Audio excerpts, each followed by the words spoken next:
So in today's video, we're going to restore and make safe this 100-year-old pressure cooker pressure canner. So the pressure canner that I'm working with today, it was made probably around the turn of the century. I'd say sometime after 1918 or so. That's made by the National Company, pressure cooker, Wisconsin, Eau Claire, Wisconsin, 18. I'm assuming this is an 18-quart unit. And they still make these things today, and they're very expensive. But these old ones are really plentiful, and I think there's a lot of fear out there. A lot of people are worried, and you've probably heard stories, all the things will blow up and they're unsafe. And yeah, a car can be unsafe too if it's not driven correctly. And there are a couple things that you have to really pay attention to when using these old units. The problem that I think most people ran into was that the canner needs to operate when it's being heated at about the 15 to the 20 psi range, and you can see here the gauge is showing the caution zone. How you monitored that with this old one was by this valve, by simply opening and closing it. So there was a bit of labor involved. While you were canning, you would have to constantly watch this and be sure that this needle wasn't getting into the red, and open it or close a little bit more. And I see over here what appears to be a pop-off valve, probably a safety valve that would blow before the whole thing would go. But a lot of people are uncomfortable with this, and the retrofit is we'll spin this out and put a new unit in that has a weight on it. And the weight has 3 sides to it. There'll be a 5, 10, and a 15. And that weight simply jiggles as the pressure comes out and relieves the pressure, and is kind of a fail-safe. So what we're going to do is we're going to clean all this up, take out all the screws, polish it, bring it back into new condition, and upgrade these valves, gauges, and make it operate more like the pressure canners do today. This particular pressure canner, I believe, belonged to my great-grandmother, Abby. I got it from my grandfather, and I did a little bit of research on these, and it looked like they were produced around the 1918 up to a few years after that. So I'm pretty sure that it did belong to her. The nice thing about the old ones, the new ones have a rubber gasket or a seal in there that has to be replaced that can go bad. The older units have a machined wedge fit. So all you need to do is run a little bit of oil or Vaseline around there when you're using it, and you get a nice seal, and there's nothing to wear out. So what we're going to do with this is we're going to attempt to get the old gauge off, which is not to be trusted and most certainly doesn't work any longer. Spin out the pressure release valve, and then start taking off the hardware and get this cleaned up and looking better. Turn it into a piece that we'll take pride in. I bet this thing hasn't been off for a few years. I didn't need to. I did bring my torch, but when you have two different materials, you have aluminum and you have most likely brass. Brass isn't so bad, but when aluminum comes in contact with steel, you can get some corrosion, and they can be really difficult to get off.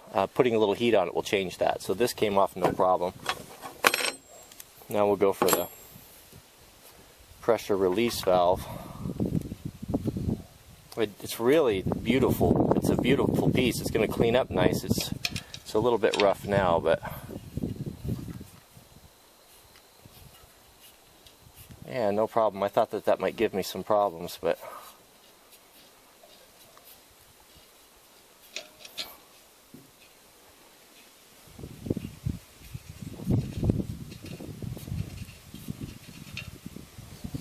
alright, so that was easy enough. And then this appears to me to be a pop-off valve, like you kind of have on your water heater. As looks like probably a safety mechanism. With the new setup, I don't know that it's going to be necessary, but yeah, there should just be a spring in there. Yeah, that's all there is to it. This is how a pop-off valve works here, by the way. As the pressure increases to the pre-designed the tension for this spring, that ball will push up and open that valve. push up, and yeah, it'll push off the seat. The ball seats onto this fitting here and relieve the pressure so it doesn't blow up on you. But this spring, you know, we got to consider it's rusty and it's probably around 100 years old. It's probably not reliable any longer. And I think that this is actually kind of an unnecessary piece, and I may just get a brass plug and just plug the hole. I think it's a bit redundant, unless I can find a new 15-pound pressure or 20-pound pressure relief valve. Alright, so now let's try to take the two handles off, get all that hardware off there, and then we can go to the work of putting a nice polish on this piece. Alright, now I'm going to try to get these little wooden handles off.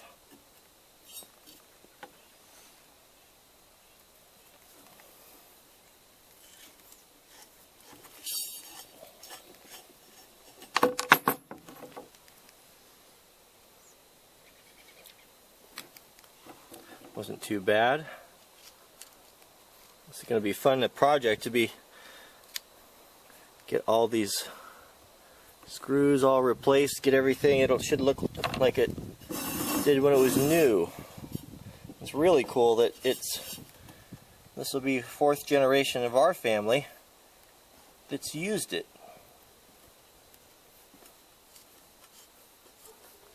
I know my mom and grandmother, I'm sure they used it. They were always canning when I grew up.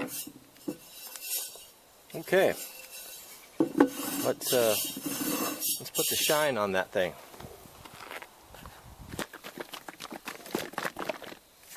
All right, we'll start with a coarse buffing stone and some compound here,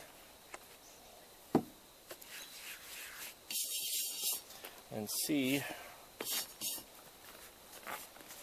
what we got.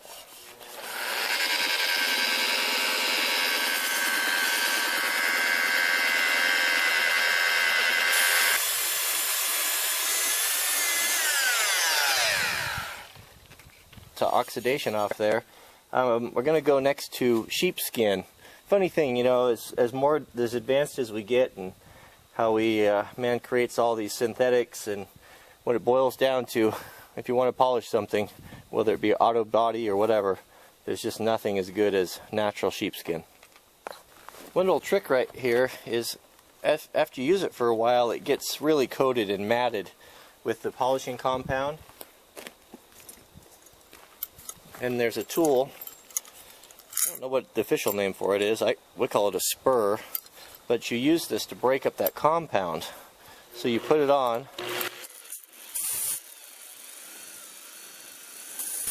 can see it has really helped to clean off all that compound that's gotten hard on there and put some loft back into it.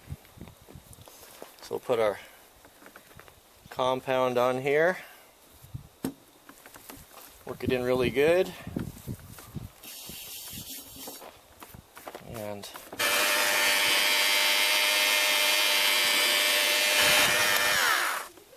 now to finish off, I always keep one of my sheepskins for buffing that I don't use any compound on, and that puts a really nice luster and polish on it.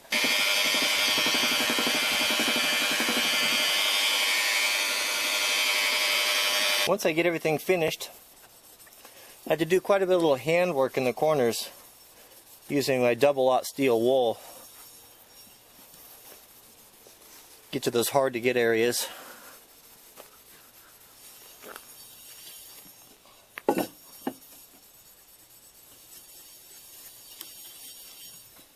And then work the edges. This is a machine seal. And it's important, we don't want to take any material off, so I wouldn't want to use any type of a power grinder of anything on the inside, but work that by hand and burnish that with your steel wool. And then I work the inside a little bit. The inside's in good shape, so it doesn't need much. There it is. It's beautiful, isn't it? You're not going to find anything like this at Target. it's worth spending the time and bringing it back to life. And it'll be a treasure for our family and a treasure to own. So we'll see on part 2. We'll put the hardware on and finish polishing and put it back together, and I'll show you how it turns out. So thanks for watching. We'll see you on the next video. Get it up to the fire. And that way I get less oxidation. I think you'll see